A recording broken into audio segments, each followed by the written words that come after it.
नमस्ते मित्र हो, आपका जीवन मंगलमय हो। एक सच्ची घटना सुनिए। आपके मन में प्रभु के लिए आस्था होनी चाहिए, मन में उनके लिए एक प्रेम का भाव होना चाहिए। यही तो भगवान चाहते हैं। एक संत की वे एक बार वृंदावन गए, वहाँ कुछ दिन घूमे फिरे, दर्शन किए। जब वापस लौटने का मन किया तो सोचा भगवान को भोग लगाकर कुछ प्रसाद लेता चलूं। संत ने रामदाने के कुछ लड्डू खरीदे, मंदिर गए, प्रसाद चढ़ाया और आश्रम में आकर सो गए। सुबह ट्रेन पकड़नी थी, अगले दिन ट्रेन से चले। सुबह वृंदावन से चली ट्रेन को मुगल सराय स्टेशन तक आने में शाम हो गई।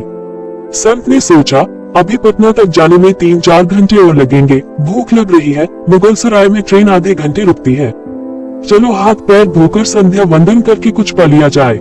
संत ने हाथ पैर धोया और लड्डू खाने के लिए डिब्बा खोला। उन्होंने देखा लड्डू में चींटे लगे हुए थे। उन्होंने चींटों को हटाकर 1-2 लड्डू खा लिए, बाकी बचे लड्डू प्रसाद बांट दूंगा ये सोचकर छोड़ दिए। पर कहते हैं न संत हृदय नवनीत समाना, बेचारे को लड्डुओं से अधिक उन चींटों की चिंता सताने लगी। सोचने लगे ये चींटे वृंदावन से इस मिठाई के डिब्बे में आए हैं।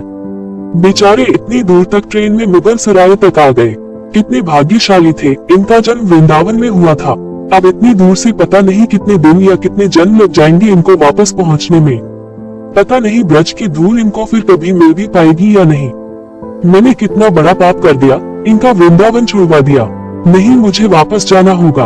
और संत ने उन चींटों को वापस उसी मिठाई के डिब्बे में सावधानी से रखा और वृंदावन की ट्रेन पकड़ ली। उसी मिठाई की दुकान के पास गई, डिब्बा धरती पर रखा और हाथ जोड़ लिए।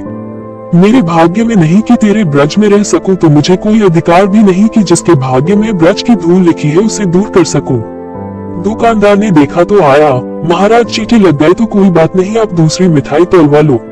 संत ने कहा भैया मिठाई में कोई कमी नहीं थी, इन हाथों से पाप होते होते रह गया, उसी का प्रायश्चित कर रहा हूँ। दुकानदार ने जब सारी बात जानी तो उस संत के पैरों के पास बैठ गया, भावुक हो गया।